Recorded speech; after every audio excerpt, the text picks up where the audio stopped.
Sampurasun, Rahayu, Swastiastu, salam budaya. Sobat guys, masih bersama saya Angger Surya Gumilang. Sekarang ini saya berada di Keraton Kanoman, Cirebon. Tidak jauh dari Keraton Kesepuhan. Saya datang sini untuk mengenal dan lebih jauh lagi tentang Keraton Kanoman, peninggalan nenek moyang kita atau peninggalan Syekh Sunan Gunung Jati. Mari coba.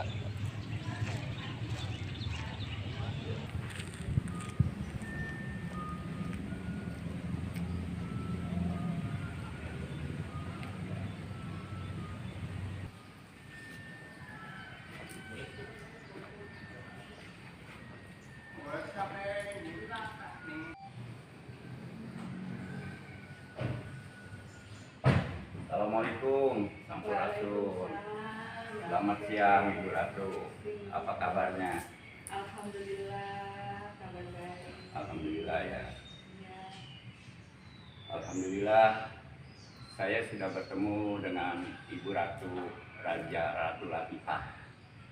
Saya ingin mempertanyakan tentang Keraton Kanoman, cagar budaya dari peninggalan Sunan Gunung Jati. Monggo silakan Ya.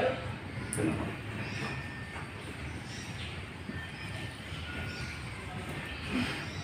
Saya ingin melihat-lihat area keraton. Mohon izin apa diperkenankan. Monggo silakan, nanti ada guide yang akan memberikan pengalaman. Sobat guys yang budiman, di sini Keraton Kanoman semuanya, seluruh isi keraton ini baik bangunannya, tata ruangannya masih original, asli. Tidak ada yang diganti atau dirubah sama sekali. Makanya untuk lebih lanjutnya nanti kita menyusuri, ada nanti pendamping saya. Namanya siapa Bu? Erlang Raharja. Saya mengucapkan terima kasih sebelumnya. Ya, silakan. Oke. Ini saya perkenalkan, nanti yang akan memberikan arahan-arahan, ini masih saudara saya, namanya Erlang Harja. Kenal, saya Angger Surya Gumilang. Ya, terima kasih Bu Ratu. Tapi yang akan menerangkan ini, monggo silakan Mama ya, menerangkan ini. Iya, saya ingin bertanya Pak ya tentang berdirinya Keraton Kanoman sejak awal hingga akhirnya. Kami akan menjelaskan tentang sejarah singkat Kesultanan Keraton Kanoman, bahwa Keraton Kanoman secara artefak itu berdiri sesuai dengan Surya Sangkala yang ada tertera di pintu ini. Ini sepertinya gambar wayang, apa makna dan artinya? Jadi kalau kita urut, pintu ini mengandung makna angka tahun berdiri Kesultanan Keraton Kanoman, matahari, simbol angka 1, karena matahari ada 1. Dan ini Pandawa 5, Pandawa 5 atau secara nama beliau ini Kuntodewo atau Kuntodewo. Samiaji Kuntodewo atau Dharma Kusuma, Dharma Kusuma, simbol angka 5. angka 5 ya. Dan di bawah ada bumi dan kehidupan manusianya. Bumi ini melambangkan angka 1 karena ada 1 bumi ini di urutan Planet bumi ya. Jadi sobat guys, ini gambar bumi ini menunjukkan adalah angka awalan 1 ya. Dan di bawah lagi ada binatang kemangmang atau bahasa umumnya naga, melambangkan angka 0 karena tak nampak dilihat. Jadi simbol angka 0. Kalau kita urut angka tahun berdiri Keraton Kanoman dari atas itu 1510. Jadi tahun Saka. Saka. Tahun Saka. Kalau kita dibikin tahun angka Masehi ditambah 78. 1510 ditambah 78 ke Masehinya berarti 1588 Masehi. Dan secara urutan dari bawah ini ada nilai filosofnya, metode hidup, bahwa manusia harus punya prinsip hidup. Segala sesuatu manusia punya tujuan. Kita hidup harus punya jiwa yang membara seperti api, karena Seperti kemamang api. ini berbulu Kemamang. api. Naga ya. Jadi kita harus semangat hidup itu. Jadi hidup itu harus semangat. Semangat dan harus punya tekad bulat terhadap tujuan dan terhadap mencari rezeki, beribadah. Kita harus tekad bulat, jangan setengah-setengah. Jadi hidup itu harus punya tujuan atau cita-cita, tepatnya boleh dikatakan begitu. Dan harus punya jiwa satria kita itu. Jadi sifat kesatria itu bukan hanya cerdas ya, tapi juga mampu Mampu mengendalikan segalanya. mengatasi segalanya. Maka dari itu akan bersinar seperti matahari. Matahari. Itulah sobat makna daripada filosofi ukiran yang bertahta di pintu ini. Punya pondasi yang sangat kuat, harus punya jiwa seperti piramid yang menjulang ke atas. Mana piramid? Ada piramid. Oh, itu jadi gambar seperti gunung adalah piramid. Ya, piramid itu bahwa keimanan kita itu benar-benar serius sampai titik puncak tujuan bahwa kita menghadap Allah Subhanahu wa Ta'ala. Selanjutnya kita kemana, Pak? Mungkin kita masuk ke sentral kesultanan, pusat kesultanan atau istana kesultanan di dalam ini. Mangga, Pak. Silakan. Silakan kita Ini menuju. apa namanya? Pendopo apa atau ruangan apa, Pak? Dan di sini pusat kesultanan atau singgasana Kesultanan Keraton Kanoman yang merupakan warisan dari zamannya Prabu Siliwangi. Itu sudah ada bangunan ini dan diteruskan oleh Sunan Gunung dan diteruskan oleh Kesultanan. Kesultanan Keraton Kanoman itu melanjutkan bangunan yang sudah ada. Iya. Contohnya apa? Secara barometernya bahwa adanya batu karang itu adalah barometer zamannya Prabu Siliwangi. Jadi fungsi daripada ruangan ini apa dulunya tempat pertemuan para raja-raja atau para prabu? Jadi di sini sebagai sesuai dengan nama ruang ini adalah ruangan Prabayasa. Prabayasa. Praba itu artinya para prabu, para pejabat tinggi. Yaksa itu prabu itu pejabat, yaksa itu tinggi atau luas. Jadi pejabat tinggi dan di sisi ada bangunan, di dalam bangunan ada bangunan namanya bangunan Made Mastaka.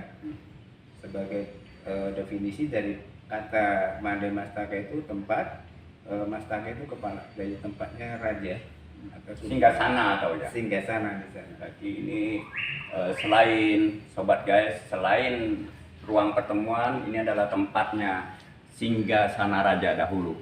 Tempat Prabu ya, Prabu atau Sunan Gunung Jati dahulu. Jadi Boleh kita lihat lebih dekat, Pak? Boleh.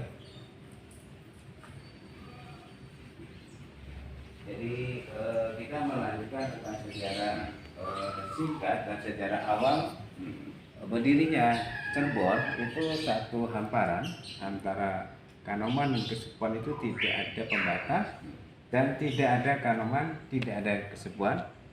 Namanya Keraton Cirebon. Keraton Cirebon dahulu tidak ada istilah antara Keraton Kesatuan, tidak ada istilah Keraton Kanoman, yang ada dulu Keraton Cirebon. Keraton Cirebon. Satu hamparan. Satu hamparan, satu atap. Satu atap. Jadi di mana letaknya Prabu Walang Sungsang sebagai orang yang pertama kali membuka lembaran baru, lembaran Islam di Cirebon pada abad ke-15, dilanjutkan oleh Sunan Gunung Jati. Itu satu hamparan antara letak daripada Keraton Kesepuan dan Kanoman, itu satu hamparan, tidak ada pembatas. Jalan Pulasaren itu belum ada.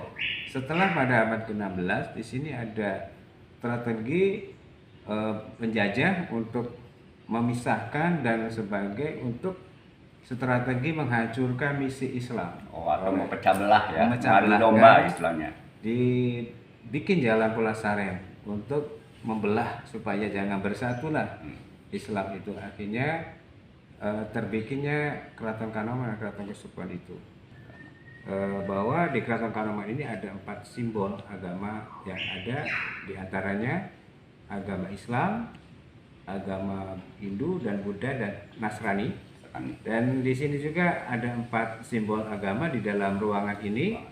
Kami juga berani mengungkap seperti ini. Ada arkeologi dari Rusia, baru tahu bahwa di sini ada kisah tentang perjalanan Yesus dari lahir sampai disalib itu kami dulu tidak berani mengungkap seperti itu karena ada arkeologi dari Rusia.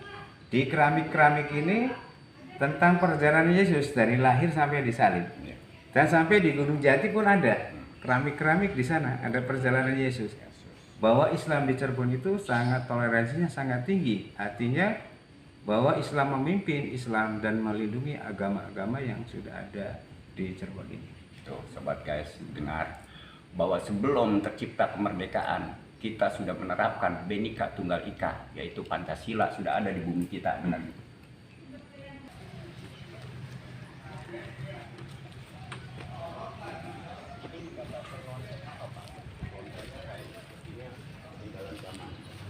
Belanda ataukah zaman Sunan sudah ada? Jadi secara bangunannya itu sudah abad 16 sebagai penghormatan terhadap agama Nasrani. Setelah abad ke-16 ada pemberian lonceng dari Inggris, dari Thomas Raffles, gubernur Inggris. Artinya diterapkan dan dipasang karena sudah ada bangunan yang seperti miniatur gerejanya itu sebagai penghormatan terhadap Bhinneka Tunggal Ika-nya itu. Bahwa di sini ada 4 susunan simbol agama yang ada di Kesultanan Katonakan itu.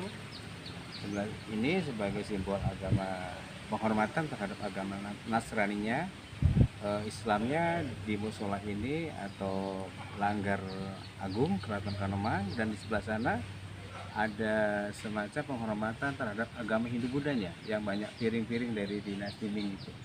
Kalau gitu, mari kita ke masjid, Pak. Ayo sobat guys, mari kita ikuti. Sobat, ini pintu masuk untuk menuju musola atau Langgar Agung Keraton Kanoman.